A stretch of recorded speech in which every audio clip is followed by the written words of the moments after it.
What's up, YouTube? My name is Kate Gray and I am the CEO of the 7-Figure Impact Coach. In this video, I'm going to share with you how I lost over $500,000 and the greatest lessons I learned from it. First off, it sucked. And second off, it was probably the most profoundly growth development phase of my life. Picture this, it was the beginning of 2020 and in 2019 I'd had an amazing run in my business. We scaled to 7 figures very quickly. It was my second business I'd done that with. We were working with Gary Vaynerchuk, with Grant Cardone, with all these big names, Scott Oldford, and I'd invested around about just over $1 million in personal and business development. One of those investments I did really badly. So I got into a relationship with a very well-known, business coach, CEO, entrepreneur, who actually then sold me like white label rights, and we did other deals. Like I was taking clients over because I had clients at the time that were in a $50,000 mastermind with me. Anyway, there are a lot of deals done beyond just the coaching, and it didn't end well. And to save you the details, the end result was that I was around about over $500,000 in losses and standing in the ashes of my business, because at that moment when everything happened and everything fell apart, it didn't look good for me or my business, because I was the one that, I guess, in the terms, had egg on my face. And the guy's still doing his thing and making a lot of money and probably screwing over more people, but I was there going, what now? So I severed all my client relationships. I pretty much removed myself from that specific market and I rebuilt. But the scary thing for me was, and I'm going to get into the 3 lessons in a minute, just I'm framing it, I'm contexting it for you. And by the way, guys, if you are a coach or consultant that's wanting to scale from 10K a month to 100K a month in 18 months or less, this channel is for you. So make sure you hit the subscribe and the like button so you can receive my content. I don't have a content schedule. I just do it whenever I damn feel like it. So the point is, started again. I had a business, I had a team, I had systems, I had, tech subscriptions. I had an entire company that was, before everything collapsed, running at 7 figures. And then when I chose to shut everything down, I didn't want to fire my team. I didn't want to get rid of my company. I didn't want to cut anything. So I was left with no revenue pretty much coming in. And I had a lot of debt still from that period of time.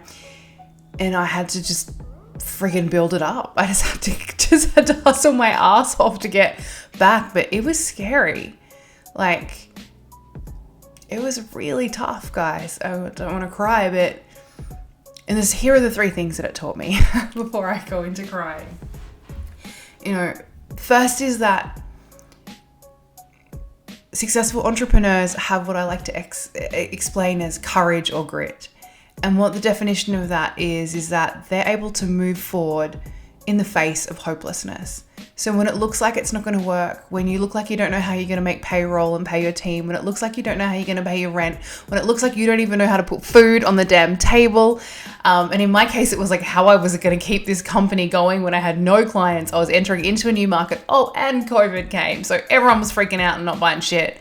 The ability to stay steadfast and focused on where you want to go, regardless of outside circumstances, which I refer to as grit, is literally the cornerstone of success for all successful entrepreneurs that I have ever met, from Gary Vee to Scott Oldford to Tony Robbins to Les Brown. They all have this capacity, Elon Musk, this capacity to stay steadfast in hopelessness, steadfast in chaos.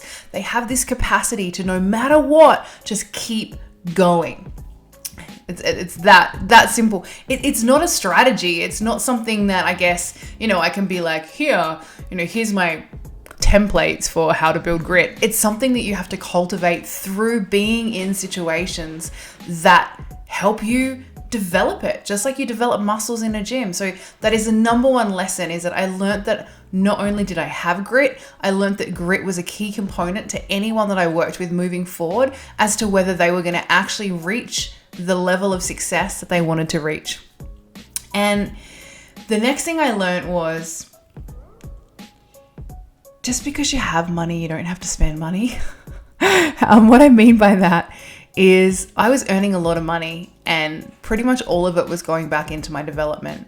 And I'm all about actually putting money back into your development. In fact, I think you should keep your living and business expenses as low as possible, and everything else should go into development. But what I miscalculated was my living expenses, and I miscalculated my business expenses. And so I over invested, over $1 million cash into coaches. And then furthermore, the extension of the same point is that just because someone's a guru, just because somebody's famous, just because, they have YouTube ads or they have Instagram ads or they have Facebook ads, it doesn't mean they're actually a person with integrity. It doesn't mean they actually give a shit. You can pay them, $200,000 for 6 coaching sessions. It doesn't mean they care about you. It doesn't mean that they're really there for anything but to just tell you how good they are. So just because someone's a guru and they're famous doesn't actually mean that is a presupposition they'll be able to help you get from A to Z. Really important, because a lot of people right now have money backing them. And they're able to pay to play, so to speak. And what this means is that they're paying for ads, they're paying for great branding, they're paying for video marketing to be, content creation to be put out. But they actually are awful people that just want to take your money and they don't actually care about you at all. So just be mindful. That is my advice. And the third one is really straightforward. It's that God or creator or whatever reference you want to give it never gives us more than we can handle. You could even say your higher consciousness in that statement. But for me, I say God because I like that word. It means something to me.